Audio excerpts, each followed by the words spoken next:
toi que je me tourne, je veux marcher dans tes voies.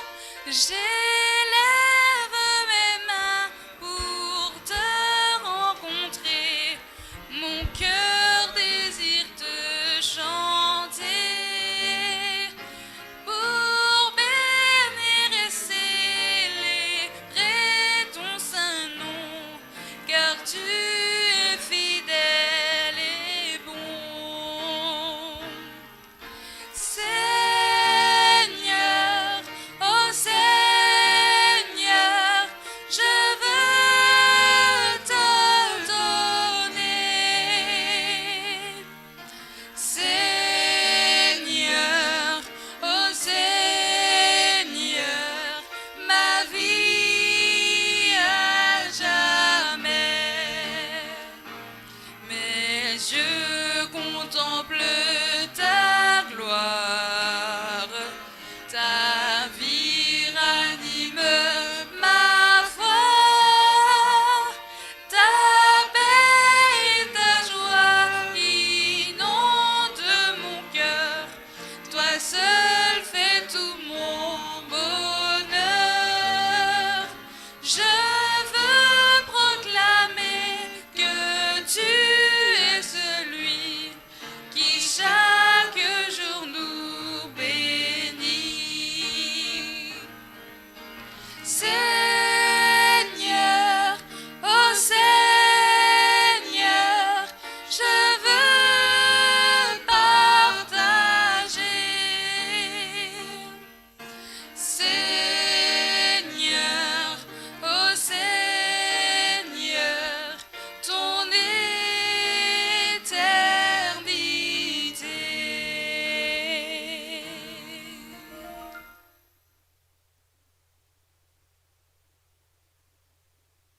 On nous rasseoir. Bonsoir tout le monde. J'espère que la journée a été bénie par le Seigneur. Amen. Vous savez, quand nous disons que le Seigneur nous bénit, nous disons que le Seigneur déclare le bien sur nous. C'est ce que cela veut dire, hein? Il déclare le bien sur moi quand il me bénit. Et quand je suis sous la bénédiction de Dieu, c'est quelque chose de spécial. Parce que là, écoutez, les plans de Dieu se réalisent comme il l'a prévu. Être son témoin. Acte numéro 1, 2, 3, 4. C'est bien cela? Nous avons déjà vu combien de témoins depuis samedi? Le premier témoin que nous avons vu, c'était Abraham. Ensuite, nous avons vu le deuxième témoin qui était Jo. Je sais pas, c'est bizarre, hein? On n'a toujours pas vu Jacob, mais je sais pas pourquoi tu dis Jacob. On a vu Joseph, le fils de Jacob. Ensuite, hier soir, nous avons eu deux témoins. Non, nous avons eu deux témoins. Naaman. Non, Naaman était le bénéficiaire. Deux personnes qui ont témoigné à Naaman, sa petite servante et le serviteur d'Élisée qui s'appelle Géasi. Yes. OK. Et donc ce soir, nous poursuivons, d'accord, l'aspect témoignage. Et c'est intéressant de noter que Joseph, son témoignage était spécial. Parce que le Seigneur l'a appelé à témoigner où? Il a quitté sa patrie, il a quitté son pays et il devait témoigner dans sa famille qui est partie avec lui et dans son environnement avec ceux qu'il a rencontrés. Joseph, il a témoigné où? Loin de sa famille aussi. Et qu'est-ce qu'il a emmené? Parce que lui, Abraham, quand il a témoigné, il a trouvé la foi. Et il est appelé le père de la foi. Parce que lorsque Dieu l'appelle dans Genèse 12, d'accord, il sort d'un pays idolâtre, d'une famille idolâtre, et il découvre le vrai Dieu auquel il va s'attacher. Joseph connaissait le vrai Dieu, et quand il est déraciné par l'acte de malveillance de ses frères, d'accord, il est loin de sa famille, mais il a emmené une chose capitale avec lui, sa foi. La petite servante de Naaman, elle a été, pareil, déracinée, on va dire déportée, elle s'est retrouvée esclave en Syrie, et pareil, elle a gardé en tant que jeune, parce que la Bible nous dit que c'était une jeune enfant. Donc elle était relativement jeune. Ça veut dire qu'il n'est pas trop tôt pour transmettre nos valeurs à nos enfants. Ça, c'est capital. Hein? Parce que des fois, nous disons, quand l'œil est grand. Non, l'enfant a sa foi. Et je me souviens, ici, hein, ça fait pratiquement plus de 15 ans, je ne sais pas si Frère Bertrand se rappelle, mais j'ai tenu une campagne d'évangélisation ici. Je me suis fait braquer par deux petites. Tu te rappelles de ça? Parce que j'avais prêché que tu viens au Seigneur tel que tu es et le Seigneur t'accepte. Et quand le Seigneur t'accepte, c'est à toi de l'accepter dans les eaux du baptême. Et elles sont venues me voir. Et quand elles sont venues me voir, elles avaient quel âge? 7 ans. 7 ans et 8 ans. Elles sont venues me voir et m'ont dit, pasteur, on a remis nos fiches et on n'a pas entendu notre nom. Donc, qu'est-ce que tu as fait avec nos fiches? Et en fait, j'ai dû voir les parents, j'ai dû voir Stan et Bertrand. Ensuite, j'ai vu les dirigeants d'église. Je leur ai dit, écoutez, voilà deux petites disciples du Seigneur. Ce n'est pas moi qui décide, mais ce sont les enfants. Et quand on a posé des questions aux enfants, elles avaient une maturité spirituelle extraordinaire. Et les anciens m'ont dit, pasteur, on ne peut pas faire autrement. Hein. Il faut leur donner la possibilité de sceller leur alliance avec Jésus-Christ. Et chaque fois que je les vois, d'accord, il ne reste que l'or maintenant. Mais chaque fois que j'ai le plaisir de les voir et de voir leur implication à l'église, je remercie le Seigneur pour les parents. Parce que j'ai dit aux parents, c'est vous qui vous engagez. C'est vrai que l'église s'engage aussi, mais c'est d'abord les parents, parce qu'il faut être derrière.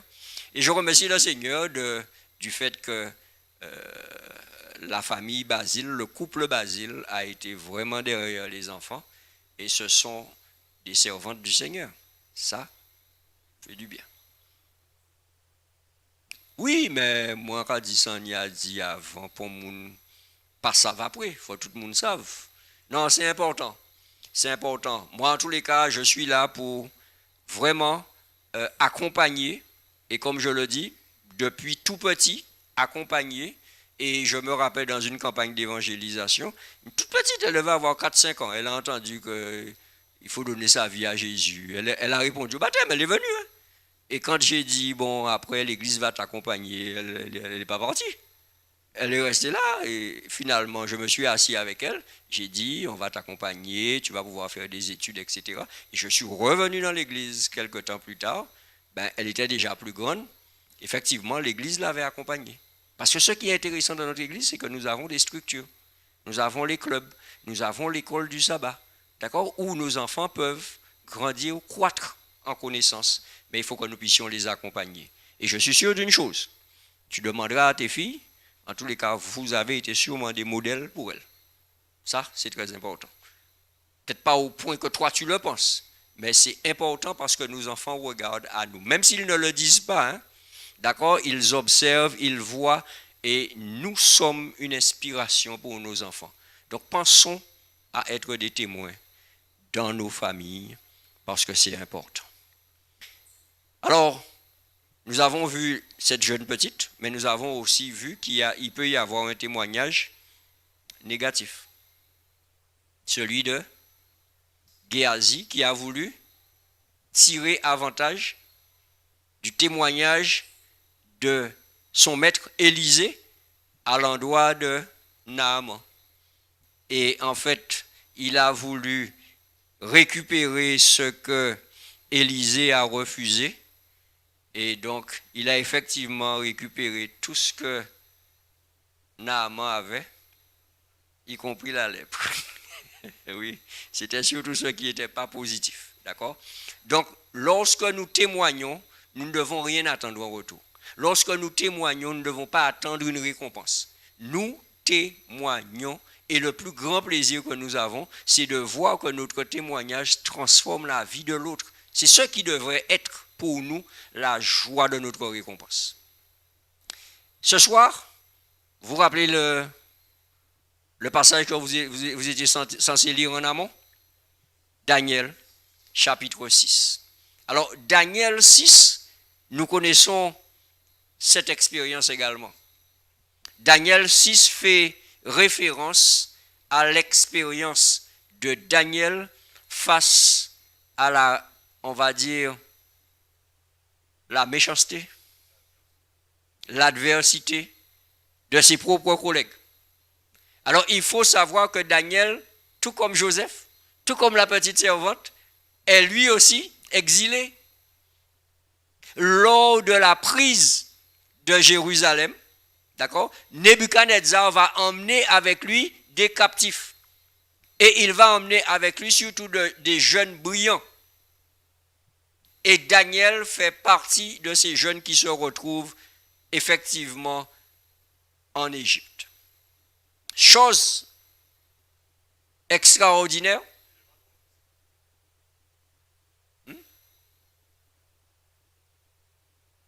D'accord. OK. Et Babylone, c'est où? Mais tu veux la précision, c'est intéressant. Alors, quand on regarde bien, il est important de noter que Nebuchadnezzar va formater ces jeunes-là. Il va les conditionner, c'est-à-dire qu'il va les emmener effectivement dans son, on va dire, son école, et il va les former à tout ce qui est culture babylonienne. Il faut qu'ils soient accoutumés avec la culture babylonienne, la nourriture, enfin tout. Et dans leur cheminement, ces jeunes, le Seigneur va se montrer pleinement avec eux, tout comme il était pleinement avec Joseph. Une chose est sûre, c'est qu'à un moment déterminé, Daniel et ses copains choisissent de ne pas être assimilés. Je suppose que quand tu es invité à être à la table du roi, c'est un honneur. Manger la nourriture du roi, c'est sûrement un privilège. Mais eux avaient choisi d'avoir une nourriture simple et basique. Celle qui nourrit le corps et l'esprit. Et la Bible nous dit qu'ils vont simplement demander à être testés pendant 10 jours. Ils vont manger cette nourriture faite à base de végétaux et bien sûr sans alcool, sans tout ce qui est raffiné. Et à la fin, la Bible nous dit dans Daniel 1er qu'ils étaient 10 fois plus intelligents et plus sages que les autres. Daniel a reçu de Dieu cette capacité de pouvoir interpréter les songes.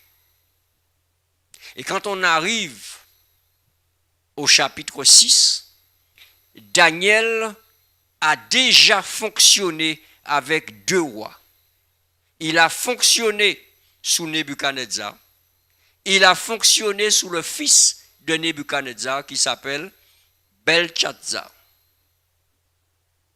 Et au chapitre 6, il est sous le règne de Darius. Nebuchadnezzar et Belshazzar, c'était des Babyloniens. Darius est médo-persan. Cela sous-entend que si vous faites le rapprochement avec Daniel 2, que le royaume de Babylone a été supplanté par le royaume des Mèdes et des Perses, et Darius se retrouve dans le chapitre 6 au pouvoir. Mais ce qui est intéressant, c'est que Daniel a déjà témoigné sous le règne de Nebuchadnezzar. Vous vous rappelez? Daniel 2. Il a donné l'explication de la statue et de la petite pierre. Il a eu également l'occasion de témoigner sous Belshazzar. À quel moment? La main qui écrivait sur le mur lorsque Belshazzar a emmené les ustensiles du temple et a voulu, dans sa beuverie, mélanger ce qui est sacré de ce qui est profane. Belshazzar, cette nuit même. Donc, Darius, le chapitre 6 nous dit qu'il trouva bon d'établir sur son royaume 120 satrapes. Qu'est-ce que des satrapes? Ce sont des dirigeants qui sont également des conseillers. Ce sont des personnes qui sont, on va dire pratiquement des ministres. Et ce sont aussi on ne va pas les appeler des voyants, d'accord? Parce qu'il y a parmi eux des magiciens, ils sont appelés des sages, etc. Ce sont ces personnes-là qui donnent les explications et qui donnent aussi la direction, d'accord, au royaume. Il va établir combien? 120. Et à la tête de ces 120, il va mettre combien d'hommes? 3. Et parmi ces 3 hommes, il y a Daniel, un Mounvini. Parce qu'il n'est pas babylonien. D'accord? Et ce qui est intéressant, c'est que le verset 3 de Daniel 6 nous dit que Daniel surpassait les autres. Pourquoi? Et ça, c'est intéressant dans l'aspect témoignage. Parce qu'il avait en lui un esprit supérieur. C'est qui cet esprit supérieur? N'est-ce pas le même esprit qui était avec Joseph? N'est-ce pas le même esprit qui était avec Abraham? N'est-ce pas le même esprit qui était dans le Jourdain quand Naaman s'est plongé 7 fois? Allô? Cet esprit supérieur, c'est Dieu.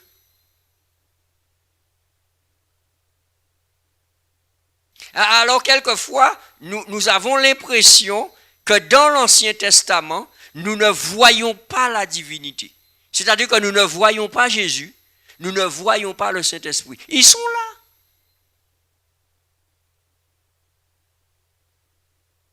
Jésus était là, tout comme le Saint-Esprit à la création, pas vrai? Donnez-moi un texte qui dit ça. Qui dit? Le Saint-Esprit était là, oui. Et ensuite? Et Jésus. Jean 1er. Jean 1er. Non, depuis le verset 1er. Oui, c'est pas 14, c'est depuis le verset 1er. C'est cela. D'accord? Donc Jésus était là. Le Saint-Esprit était là. Et Dieu le Père était là. Et donc, c'est cet esprit qui est là avec Daniel, cet esprit supérieur. Mais cet esprit supérieur dérange particulièrement les autres. Puisque le roi, à la fin du verset, il nous est dit que le roi pensait à établir Daniel sur tout le monde. Allô? Tibouga sorti, où là ils ont dit?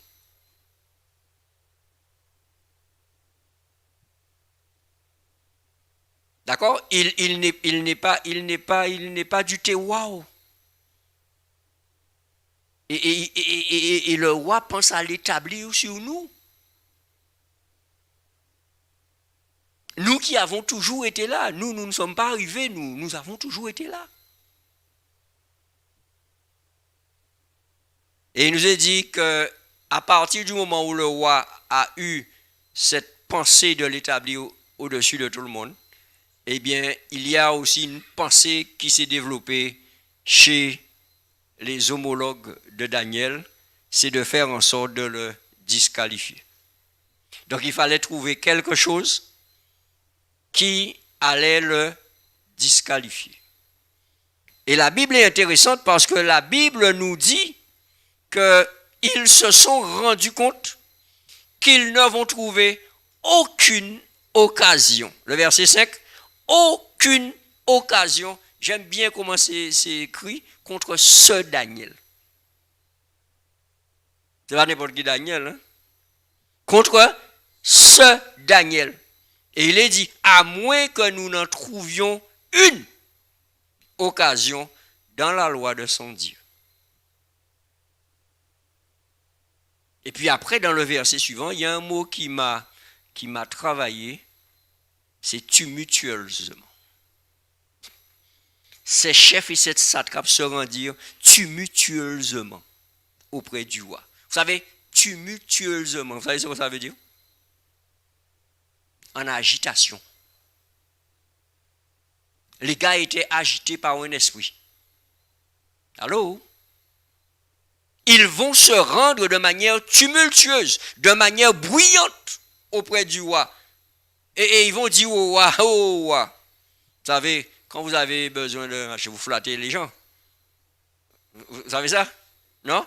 Faut avoir une phrase d'introduction pour pouvoir, juste mouvoir la personne. Oh roi, vis éternellement. Quel gros mensonge. Parce que personne ne vit éternellement. Et donc, ils disent au roi, alors après j'ai réfléchi, je ne sais pas si vous êtes comme moi, mais j'ai réfléchi. Les gars arrivent et ils disent au roi, tous les chefs du royaume, les intendants, les satrapes, tout le monde, hein, regardez, les conseillers et les gouverneurs sont d'avis qu'il soit publié un édit royal avec une défense sévère. Sévère, hein? Pour que quiconque, donc, il n'y a de passe-droit pour personne, quiconque, dans l'espace de 30 jours, adressera des prières à quelque Dieu ou quelque homme, excepté toi, ô roi, sera jeté dans la fosse aux lions. Waouh! Les gars sont arrivés avec leur agenda. Et voilà ce qu'ils proposent au roi. Et bien sûr, le roi y voit quelque chose de... Ça va asseoir son autorité, vous comprenez? Parce que toute prière, toute chose ne sera adressée qu'à lui. Donc pour 30 jours, il sera Dieu.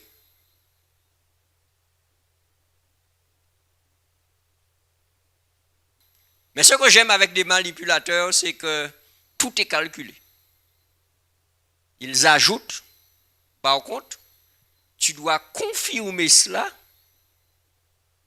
selon la méthode des Mèdes et des Perses. C'est-à-dire que tu dois le sceller en écrivant le décret et avec ton anneau, tu dois le valider Et quand c'est fait, cela devient irrévocable. Vous savez ce que ça veut dire? Que même le roi ne peut pas changer le décret que lui-même a scellé. Les maîtres et les pères, c'est des mots sauvages. Donc ça veut dire que lorsque tu fais cela, tu ne peux pas changer d'avis. Pourquoi ont-ils fait cela? Parce qu'ils savaient que le roi appréciait Daniel et qu'il savait que ce décret était pour une seule personne. Allô? Les gars font...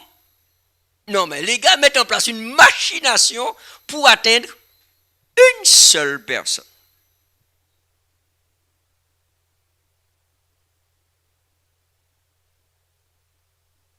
Et bien sûr, nous avons encore là la place du mensonge. Parce que quand ils disent que tout le monde est d'accord, ce n'est pas tout le monde. Mais je me demande, est-ce qu'eux-mêmes étaient bien d'accord? Parce que le tumultueusement qui est là me dit que ces messieurs d'être étaient toujours dans... Parce qu'ils étaient peut-être même déjà en train d'anticiper quand Daniel ne sera plus là, qui sera le number one? Hein? Allô?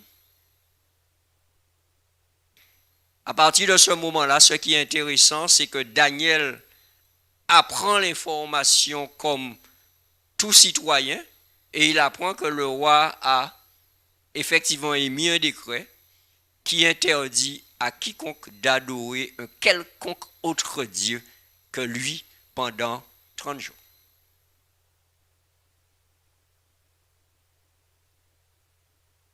Bientôt, très bientôt, il va y avoir des édits, il va y avoir des lois qui vont interdire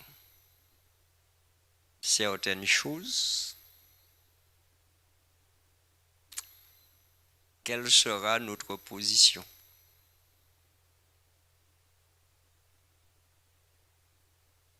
Je ne parle pas de vacciner ou pas vacciner.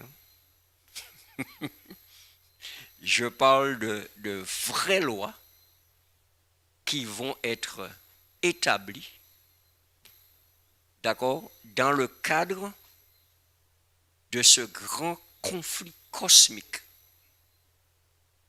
de l'adoration. Quelle sera ma position? Maintenant, cet édit, ce décret est promulgué. Et quelle est la réaction de Daniel?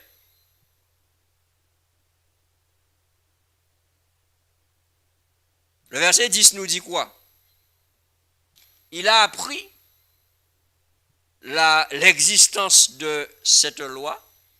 Et ce qui est intéressant, c'est que la Bible nous dit il se retira dans sa maison, où les fenêtres de la chambre supérieure étaient ouvertes dans la direction de Jérusalem. Vous savez, les Juifs à l'époque, c'était toujours dans la chambre supérieure ou alors ils avaient une espèce de galerie au-dessus et c'est là que leur moment d'adoration se faisait. Et c'était en direction du temple de Jérusalem. Et donc Daniel, les portes, les fenêtres sont ouvertes.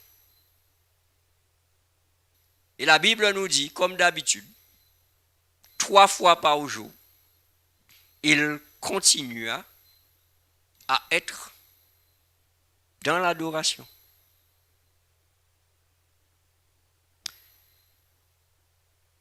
Ok. Est-ce que Daniel n'aurait pas pu fermer les fenêtres? Non, je vous pose une question comme ça. Est-ce qu'il aurait pu fermer les fenêtres? Oui. Puisque la prière, c'est du domaine privé. Il aurait pu fermer sa fenêtre et prier, comme d'habitude. Oui, non? Oui.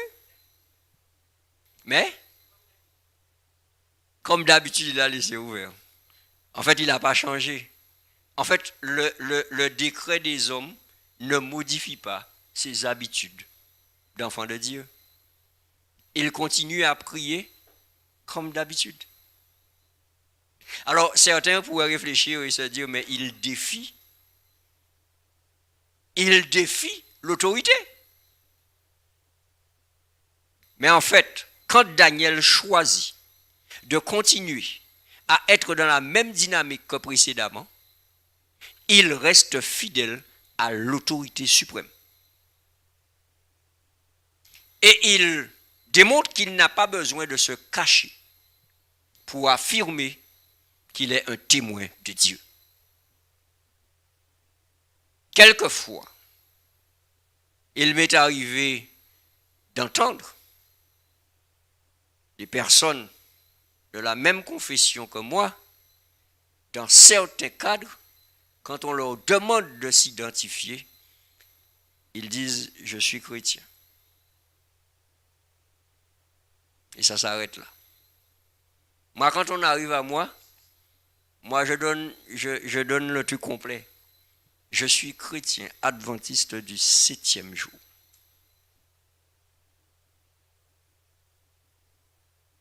Parce que quand tu dis je suis chrétien, c'est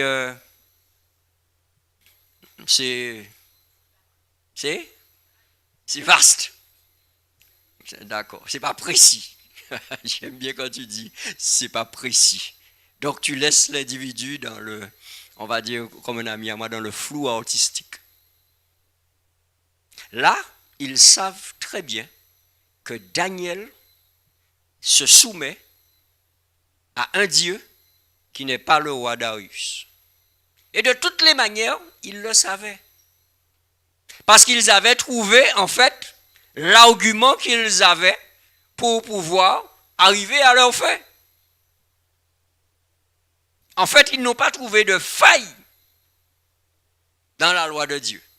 Mais ils ont trouvé un argument qui allait leur permettre d'avoir du poids pour détruire Daniel.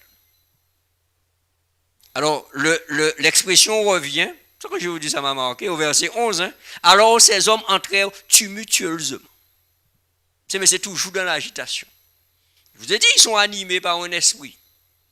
Ils entrent et ils trouvent Daniel qui prie et qui invoque son Dieu. Violation de domicile, mon ami. Mais comme dans le royaume, l'édit est royal, cet édit viole automatiquement l'intimité de chaque individu. Et là, il n'y a pas de laïcité. Allô? Oui, il n'y a pas de liberté religieuse.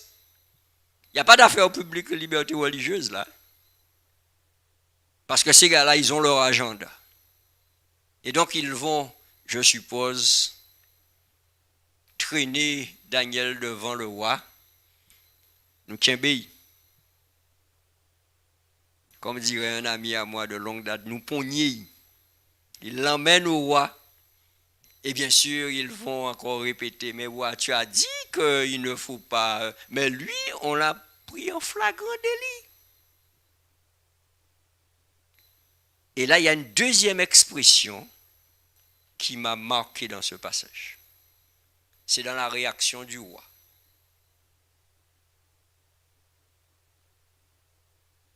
Pardon? Non, pas certaines. Parce que là, parce qu'ils veulent juste vérifier, parce qu'ils ont l'homme, d'accord? Et ils veulent juste vérifier que le roi. Donc, ils disent au roi, oui, tu te rappelles, hein, l'édit, c'est que. Et si la personne fait autre chose, la personne finit dans la fosse au lion. Et le roi répond, la chose est certaine, selon la loi des Mèdes et des Perses. Donc, il confirme. Mais c'est pas ça qui m'a.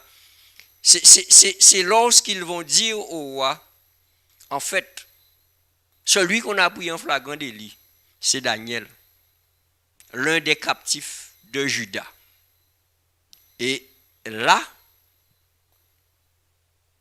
au verset 14, voici l'expression. Le roi fut très affligé. Vous vous rappelez de la réaction de Potiphar quand sa femme est venu lui faire un rapport au sujet de Jacob, de Joseph? Comment était Potiphar? Il était enflammé de colère. Là, le roi n'est pas enflammé comme Potiphar, il est affligé. Pourquoi? Parce qu'il n'a jamais pensé que c'était Daniel. Et la Bible nous dit qu'il va faire quoi? Jusqu'au coucher du soleil, il va s'efforcer de sauver Daniel. Alors je vous ai dit qu'il pensait être Dieu avec cet édit, mais là il se rend compte que seul Dieu sauve. Parce que lui, il ne peut pas sauver Daniel.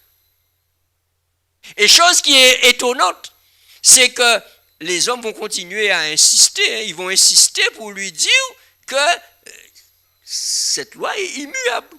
Donc même si tu as tes émotions là qui sont en train de... Rappelle-toi que la loi est immuable. Donc il est obligé d'appeler Daniel et de faire en sorte qu'il soit jeté dans la fosse aux lions. Je vais vous inviter à vous arrêter là, on va prier maintenant. Face à l'adversité. Alors vous allez noter que dans le récit, Daniel ne dit pas un seul mot. Pas un seul mot.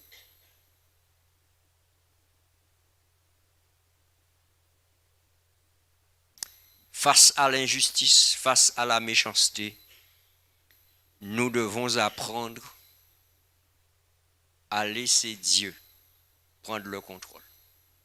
Nous devons apprendre à lui laisser le résultat. Je vais vous inviter à prier maintenant parce que je suppose que chacun d'entre nous, nous avons sûrement des défis qui sont peut-être pas de l'ordre de Daniel. Ou peut-être c'est peut-être même pire. Et nous allons trouver un compagnon. Trouvez un compagnon de prière maintenant. Et je vais vous inviter à faire quelque chose d'exceptionnel. Trouvez quelqu'un avec qui vous n'avez jamais prié. Priez pour cette personne et que cette personne prie pour vous.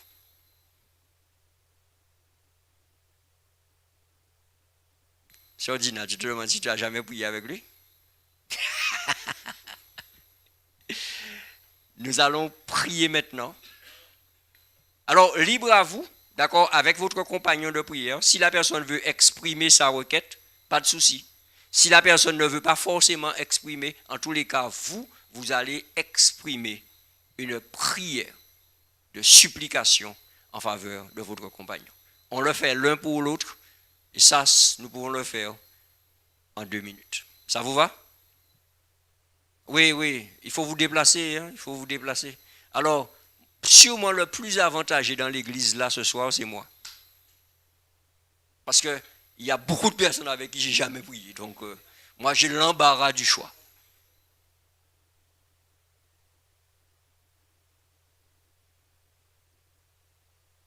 Nous avons 3 minutes pour cela. Au bout des 3 minutes, nous allons simplement, Chanlor va simplement, pas chanter forcément, juste peut-être fredonner quelque chose, ça voudra dire qu'on revient ensemble. D'accord? Ou alors si tu veux, tu peux te mettre comme tu veux. D'accord?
Amen. Que le Seigneur puisse nous bénir dans ces moments de prière, parce que je suppose que Daniel recevait les mêmes bénédictions quand il priait dans sa chambre haute. Et il se retrouve effectivement jeté dans cette fosse. Et c'est intéressant parce que le roi va s'adresser à Daniel et va lui dire, puisse le Dieu, ton Dieu que tu sers, puisqu'il te délivre.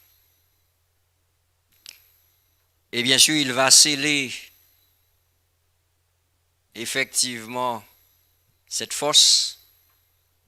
Et ce qui est intéressant, c'est autre chose qui m'a marqué, c'est que le roi va entrer en jeûne.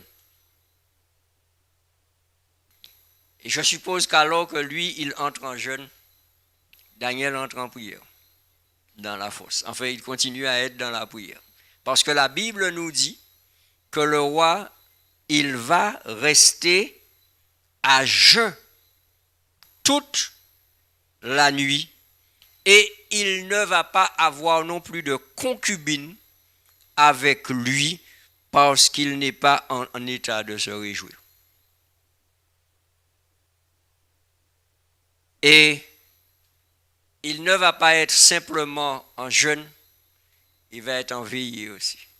Parce que la Bible dit qu'il ne put pas se livrer au sommeil. Il est agité, perturbé, parce qu'il sait que c'est un innocent qu'il a jeté dans la gueule des lions. Alors, c'est intéressant. Personne n'a forcé Darius à jeûner.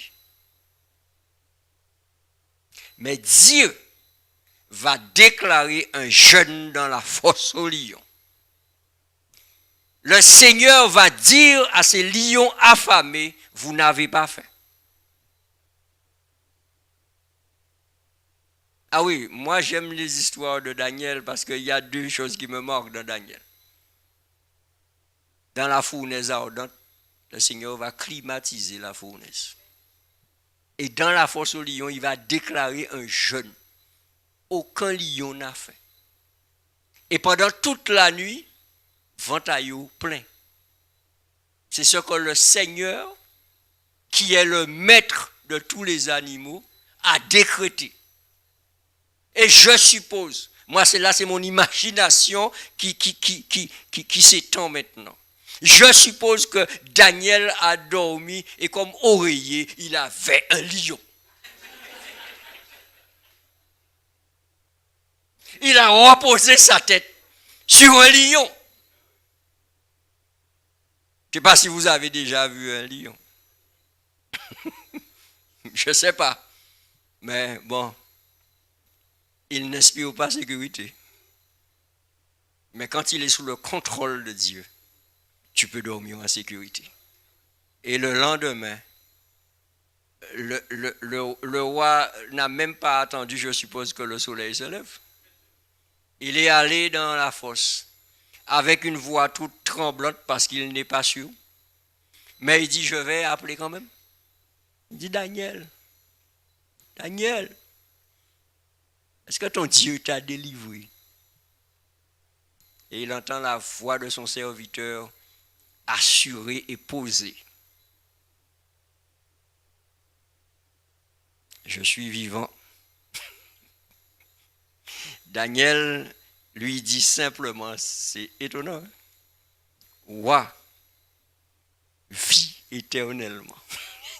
J'ai aimé cette formule parce que c'est simplement pour faire écho à ces amis qui ont fait qu'il s'est retrouvé là. Et il dit, mon Dieu a envoyé son ange et a fermé, je vous ai dit, le Seigneur a décrété jeûne pour les lions. Et l'ange de Dieu a fait quoi? A fermé la gueule des lions qui ne m'ont fait aucun mal parce que j'ai été trouvé innocent devant le Seigneur. Amen. Lorsque vous êtes dans le Seigneur et qu'on vous accuse à tort, laissez le Seigneur défendre votre cause. Il sait le faire. Et à partir de ce moment-là, le témoignage de Daniel n'est pas un témoignage banal. C'est un témoignage surpuissant. Parce que le roi même, par ce témoignage, est transformé tout comme Nebuchadnezzar l'a été précédemment. Et ça va loin parce qu'il va jusqu'à faire quoi? Il va écrire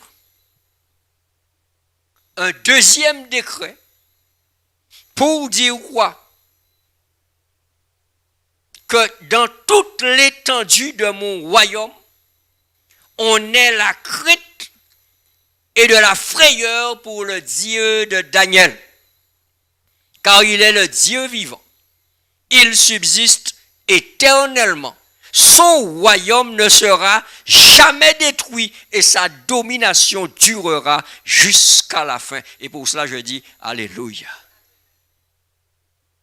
Et il ajoute, c'est ce Dieu qui délivre et qui sauve, qui opère des signes et des prodiges dans les cieux et sur la terre. C'est lui qui a délivré Daniel de la puissance des lions. Et le chapitre se termine avec cette phrase. Daniel va faire quoi? Il va prospérer sous le règne de Darius et sous le règne aussi du successeur de Darius, Cyrus. Par son témoignage, l'homme de Dieu, effectivement, au lieu d'être détrôné, on va dire, de sa position, il va monter en grade, comme tu dis. Il va monter en grade. Quand Dieu a un plan pour toi, quand tu es dans la main de Dieu, ceux qui veulent absolument te renverser, tu les laisses faire. Parce que lui, le Seigneur, va te mettre un petit peu plus haut, hors d'atteinte de ces mauvais esprits. Il a témoigné, et j'ai envie de dire, il a témoigné en public et en privé. Vous êtes d'accord avec cela? Il a témoigné en public et il a témoigné en privé lorsqu'il a continué à prier comme d'habitude. Vous savez, quelquefois, quand nous sommes, entre guillemets, en société,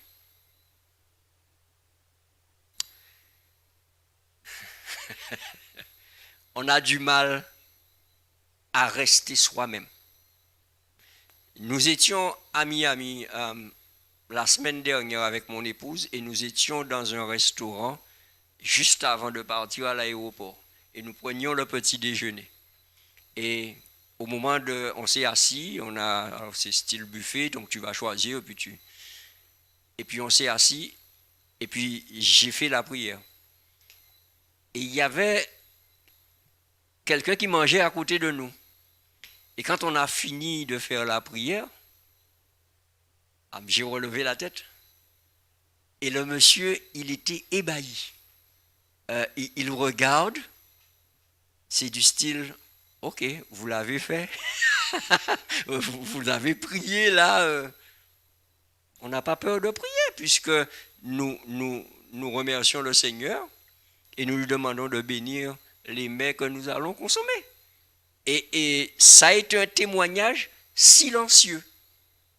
Mais j'ai regardé les yeux de cet homme, il était, waouh, avant de manger, les gens prient, boy. Quelquefois, on a peur de rester soi-même. Mes amis, nous sommes des témoins. Et je le répète, on l'est tout le temps. Quand on m'invite à manger, peu importe là où on m'invite à manger, j'ai eu l'occasion d'être invité à manger par des amis qui ne sont pas adventistes du tout, qui qui savent que je suis adventiste, mais ils ne savent pas exactement ce que c'est. J'ai eu l'occasion de passer un week-end chez eux. À la fin du week-end, la dame réclamait à chaque repas que la prière soit faite. Personne ne mange avant. Hein. Ah non, non, non. Elle te dit, non, non, non, non, on attend la prière. Claudie, tu peux venir faire la prière, s'il te plaît? Et quand j'ai fait la prière, elle dit, maintenant, vous pouvez manger. Parce que dès le premier jour, au moment du repas, j'ai expliqué que c'est une opportunité pour nous de bénir le Seigneur au travers de ce qu'il nous donne. Et elle m'a dit, mais c'est vrai, on ne le fait pas. Mais c'est vrai que c'est une grâce. Donc, ne serait-ce que cela. Je sais que la prochaine fois que je vais revenir, elle aura sûrement, je prie pour cela, elle aura développé en fait cette habitude elle-même. C'est-à-dire, même quand je ne suis pas là, qu'elle puisse rendre grâce au Seigneur pour ce qu'il donne. Vous avez des témoignages simples. Des fois, on a peur. Je vous donne un dernier exemple avant que nous puissions prier une dernière fois. Nous avons, avec notre pasteur à l'époque, j'étais jeune. Vous savez, quand on est jeune, il n'y a rien qui nous arrête. On est bouillant pour le Seigneur. Donc, on a décidé qu'on va inonder Capesterre. Un sabbat matin, avec le pasteur, on a pris Tragédie des siècles. On a fermé l'église pour l'école du sabbat. Et tout le monde, l'école du sabbat, dans les rues de Capesterre, on distribue des tragédies des siècles. Bien sûr, à part ceux qui avaient décidé qu'on ne peut pas faire ça le sabbat, ils sont restés chez eux et ils ont dit qu'ils vont venir au culte. D'accord. Mes amis, nous avons distribué tous les livres. Et nous sommes revenus à l'église et le culte, ça a été une célébration. Il n'y a pas eu de prédication. Les membres sont venus naturellement, spontanément, à témoigner comment ils ont rencontré quelqu'un, et etc. On a prié avec un tel, etc. Ça a été un culte d'action de grâce. Je m'en souviens, jusqu'à aujourd'hui. Par la suite, le pasteur a dit, ah non, non, non, il faut qu'on fasse quelque chose. Il a décidé d'organiser un dîner-débat en invitant les chefs d'entreprise de la commune, enfin, les autres responsables de dénomination, les grandes gens de la ville de Capesterre. Et puis quand on est arrivé, il y avait du monde. Et donc le pasteur, il est là, et il est en train de nous dire, comment on va commencer? Il ne veut pas commencer avec une prière, parce qu'il se dit, c'est peut-être trop prosélyte. Alors, il tourne, et puis il y a un des chefs d'entreprise qui a dit, pasteur, on est venu pour ça. Hein? On est venu pour ça. Alors, fais la prière. Le pasteur a été soulagé et on a passé un moment extraordinaire. Ce qui, bon, peut-être que c'est le plan de Dieu, je ne sais pas. On n'a pas donné suite à une telle opportunité. Et jusqu'à maintenant, ça m'est resté parce que je me suis dit, il y avait quelque chose à faire. Après, j'ai dit peut-être que le Seigneur a d'autres plans.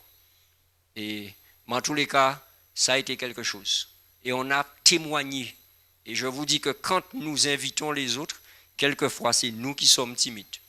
Mais si la personne répond positivement à ton invitation, n'aie pas honte. N'aie pas honte. L'évangile, c'est une bonne nouvelle. N'aie pas honte, parce que des fois, c'est ce que les gens attendent. Soyons des témoins. Et faisons connaître le Seigneur aux autres. Mes amis, nous avons un trésor à partager. Partageons autant qu'il le faut. Je vais vous inviter maintenant à prier. Je vais vous inviter à vous tenir debout. Nous allons prier pour des choses bien précises ce soir. Nous allons prier premièrement pour nos malades. Il y en a beaucoup, n'est-ce pas? Alors, on ne va pas forcément les citer de nom, mais on va prier pour eux. Nous allons prier également pour ceux qui se sentent faibles. Je veux dire ceux qui sont là ce soir, pour certains. D'autres sont peut-être derrière leur écran, mais qui se disent, je ne sais pas si j'aurai la force de témoigner. Alors, sûrement, vous me regardez, vous dites, pasteur, tu es pasteur, donc toi, tu peux témoigner, etc. Mais j'ai témoigné avant d'être pasteur. Hein. D'accord? Et quand je serai plus pasteur très bientôt, je vais continuer à témoigner. D'accord? Oui, parce que je n'ai pas l'intention d'être pasteur toute ma vie. Vous me regardez. Non, mais il semblerait, enfin, moi quand je lis le livre de l'esprit de prophétie, je pense qu'au bout d'un certain moment, les pasteurs, nous serons peut-être encore pasteurs, mais pas pasteurs de l'œuvre. D'accord? Nous serons pasteurs volontaires. Nous allons continuer à prendre soin du troupeau. D'accord? Et donc, quand je serai plus pasteur, je connais déjà ma position. Je serai diacre. Yes. Parce qu'avant d'être pasteur, j'ai été diacre. Ça a été mon premier poste. Hein? Et je n'ai jamais cessé d'être diacre. Parce que c'est l'un des plus beaux postes qui existent à l'église. Ça, je peux vous le dire. Et c'est pour ça que je me bats avec mes diacres et diaconesses pour qu'eux-mêmes soient conscients que c'est une responsabilité extraordinaire qui doit être valorisée d'abord par moi, le diacre, d'abord par moi, la diaconesse. Et après, les autres vont valoriser. Alors, je profite d'ailleurs, toutes les occasions sont bonnes avec Pasteur Ethel. Je profite d'ailleurs pour vous dire que nous voulons, nous, au niveau du diaconat de l'église de Boissard, nous voulons associer tout un chacun. Nous voulons une fois par semaine qu'une famille, chaque famille choisira, si c'est tel jour, tel vendredi après-midi, un vendredi par semaine, nous voulons qu'une famille vienne donner un coup de main au diaconat. Avec le nombre de familles que nous avons, chaque famille passera une fois pour l'année. Venir donner un coup de main au diaconat, venir être au service. C'est quelque chose que j'ai expérimenté il y a plusieurs années dans une église. Et vous savez quoi? Ce qui m'a le plus marqué, c'est la réaction des enfants. Quand les enfants sont venus nettoyer l'église le vendredi après-midi, le samedi matin, aucun enfant ne salissait l'église. Parce qu'ils disaient à leurs copains, à leurs copines, tu ne mets pas le chewing-gum sous le banc, hein, parce que j'ai dû me baisser là pour gratter ça, pour l'enlever. Donc, il ne faut pas salir l'église. Tu lâches un mouchoir par terre, ramasse ton mouchoir parce qu'on a passé un vendredi après-midi là. Non, il ne faut pas salir l'église du Seigneur. Hein. Ça m'a marqué. Parce que je me suis dit, ils ne se rendent pas compte dans la normalité. Mais quand j'ai participé, quand j'ai transpiré un petit peu, je sais ce que c'est. Et j'essaye de prendre soin par la suite. Donc, j'ai envie que nous puissions expérimenter ça, nous aussi, ici à Boissard. Que chaque famille puisse se dire, tel jour, tel vendredi, il y a combien de vendredis dans... Il y a 4 vendredis dans un mois. Ça veut dire 4 familles. Ce n'est pas la même famille qui vient 4 fois. Hein? C'est-à-dire que chaque famille peut venir une fois, un vendredi après-midi. L'espace de quoi, frère Jean? 2 heures? 2 heures, 2 heures et demie. Des fois, ça peut même être moins que ça. Pouvoir simplement participer à l'entretien de notre tabernacle. Ça vous parle? Alors j'ai envie que nous puissions prier aussi pour ce sujet-là. Que nous puissions prier pour la rénovation de notre Église. Pour que le Seigneur... C'est quand? Ça va commencer avant la fin de l'année. Alléluia. Et il faut nous prier pour ça. Hein? Et nous qu'à prier fort. Et souvent nous prier fort. En début d'année, 3-4 mois après, tu vois, tu ouvres déjà les yeux. Tu vois le truc? C'est ça la prière. Oui. Mais ça peut être moins que 4 mois. 2. Avec Dieu, tout est possible. Bon, on va partir sur 4, le seuil. Et le Seigneur va nous bénir. Mais nous allons prier pour la rénovation de notre Église. Et autre sujet, nous allons prier pour la construction de notre Église. Je ne sais pas si vous avez vu la différence. Nous allons prier pour la rénovation de notre Église. Là, entre parenthèses, je mets bâtiment. Et nous allons prier pour la construction de notre église. Entre parenthèses, je mets personne. J'ai envie même de mettre disciple. Pas membre, disciple. Parce que l'objectif, c'est que nous soyons tous des disciples du Christ. D'accord? Est-ce que nous pouvons prier pour ces sujets? Vous êtes prêts? Vous vous rappelez? 1. Nos malades. 2. Le diaconat pour que nous puissions être impliqués avec nos familles, toute la famille dans le service. Toute la famille dans le service. 3. La rénovation de l'église, bâtiment. Et 4. La construction de l'église, nous, peuple. Ça va? On se met debout. Alors, il nous faudra 4 volontaires. Alors, comme je suis quelqu'un qui est beaucoup pour la parité, nous allons demander à un père de famille, une mère de famille, un jeune et un aîné. Et nous aurons fait la parité. Et les enfants sont en train de prier en bas pour à peu près les mêmes sujets. Alors, le père de famille, 20 secondes. Au bout de 20 secondes, je désigne les volontaires. Ça va? Qui se propose? Ok, frère Bertrand. La mère de famille, il y a déjà 10 secondes. 11, 15. Ok, Axel, comme tu ris, c'est toi. Oui, parce que je sais que tu vas me dire, je savais ça. Mais tu aurais dû te proposer. Ok. Un aîné, un senior. Un senior.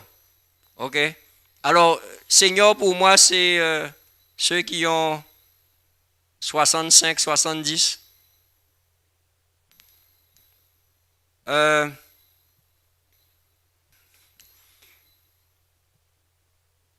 Oui, dis-moi. Tu n'es pas senior. D'accord. Donc, tu vas prier pour les aînés alors. Tu vas représenter les aînés. Ok. Tu pourras faire ça? Tu ne pourras pas prier? Tu ne pourras pas prier? 2. Non, non, on se met debout. Tout le monde se met debout. Tu n'as pas besoin de te mettre à genoux.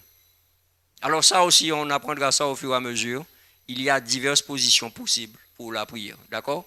Parce que ce n'est pas forcément imposé que ça soit toujours à genoux. Tu pourras faire cette prière pour nous? Amen, alléluia. J'aime ça, j'aime ça. Et dernier de la liste, mais pas les moindres, jeunes. Alors, je tiens à préciser aux jeunes que je ne suis pas jeune. Alors, vous savez que vous n'êtes pas nombreux.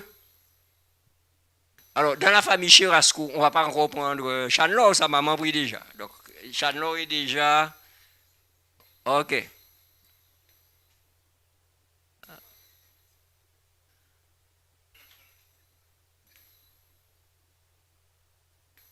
Tu savais? Oui. Ok, tu savais, tu savais. En fait, tu attendais juste que le pasteur confirme. Bon, ben je confirme. Je confirme. Tu vas prier. D'accord? Donc maintenant, nous avons les sujets. D'accord? On prie dans l'ordre? La première personne, donc Bertrand, tu pries pour les malades. La deuxième personne, Axel, donc tu pries pour le service, que nous puissions penser à tous nous impliquer, d'accord, avec le diaconat, le service. La troisième personne, donne-moi ton prénom, s'il te plaît, frère. Dany. Alors, frère Dany va prier pour la rénovation donc, de notre bâtiment. OK? Et Paola, non, c'est pas Sephora, Sephora, c'est la prochaine fois. Paola va prier pour la construction de notre église en tant que peuple. D'accord? Très bien. Patrick, tu nous donnes du son?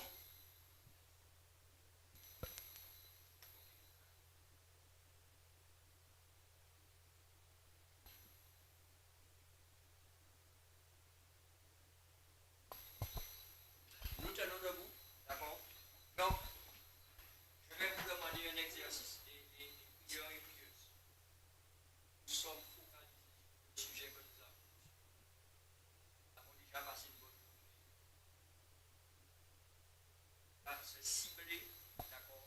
On va essayer de rester concentré. Ça va? Pas long, il faut qu'elle soit. Père éternel, Dieu Tout-Puissant, nous voici inclinés devant toi en ce soir encore une fois et nous espérons toujours dans notre vie pour t'implorer. Implorer ta présence dans nos vies, toutes ces personnes qui sont ici là, mais aussi Seigneur pour tous ceux qui sont malades. Parmi nous, il y en a certains. Ailleurs, dans nos familles, dans nos amis, dans ceux que nous croisons, il y en a, Seigneur. Mais toi, tu sais toutes choses. Nous te prions pour que ton Esprit Saint puisse toucher chacun d'entre nous, chacun de ceux qui sont malades et leur apporter d'abord le réconfort et aussi la guérison.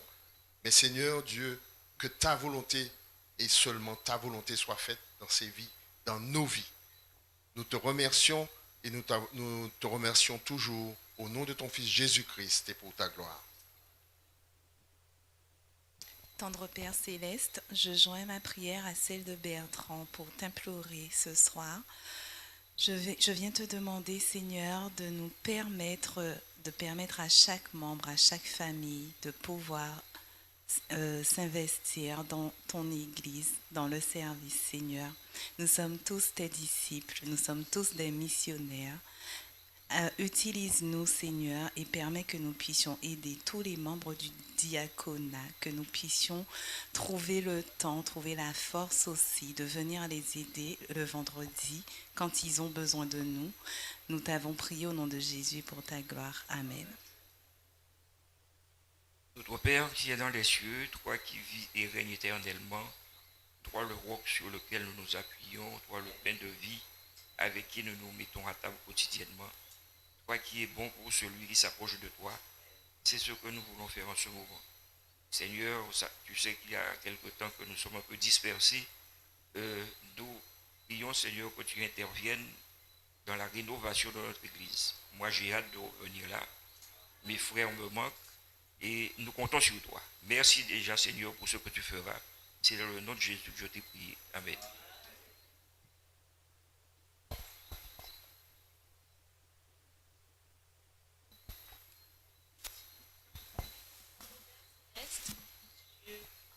Merci. Tendre Père Céleste, Dieu créateur, nous sommes ici rassemblés devant toi, Père. Je voudrais te présenter l'église de Boissard.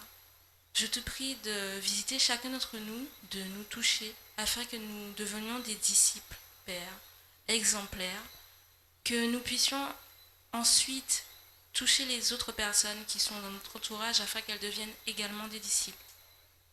Je te prie de déverser ton Esprit Saint sur chacun d'entre nous, de nous visiter, Père. Ce sont les grâces que je te demande au nom de ton Fils Jésus et pour ta gloire. Amen. Nous remercions nos quatre intercesseurs. Nous restons debout et nous allons simplement reprendre le chant-thème. Merci. Nous allons reprendre le chant-thème pour terminer. Et en attendant que Chanlor arrive, pour demain soir, le chapitre que je vous invite à lire, c'est le chapitre de Jean 4.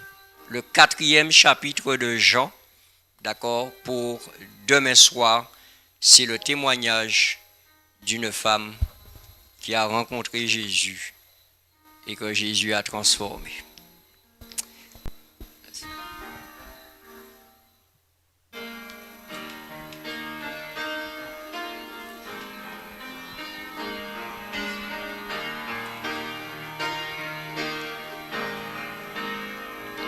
C'est vers toi que je me tourne, je veux marcher dans tes voies, j'élève mes mains pour te rencontrer, mon cœur désire te chanter, pour bénir et célébrer ton saint nom, car tu es fidèle et bon. Seigneur, oh Seigneur,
Seigneur, nous voulons partager ton éternité.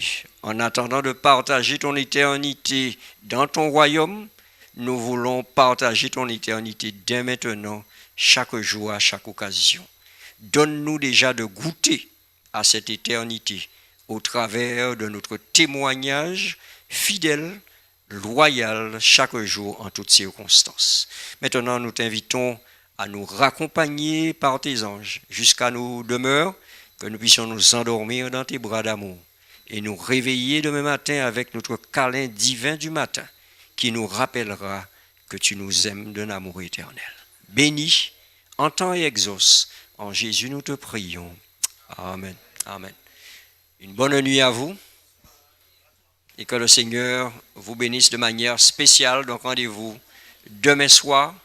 Alors demain soir, je serai avec vous en direct depuis Fort-de-France. D'accord? Et nous allons gérer avec pasteur Jean-Robert Samut, qui sera ici avec vous, et moi je serai en duplex. Techniquement, on a la solution? Normalement, d'accord. Donc je serai en duplex depuis l'Union en Martinique, puisque je pars demain matin. Jusqu'à jeudi après-midi, je suis en conseil d'administration. Donc je reviens jeudi après-midi pour être avec vous physiquement jeudi soir. Mais demain soir, je serai avec vous, d'accord, en duplex avec Jean-Robert. C'est une expérience nouvelle que nous allons vivre. Et donc, prions pour que techniquement les choses se fassent et que la gloire du Seigneur à nouveau soit réelle dans notre témoignage. Bonne soirée, que le Seigneur vous bénisse et qu'il vous garde.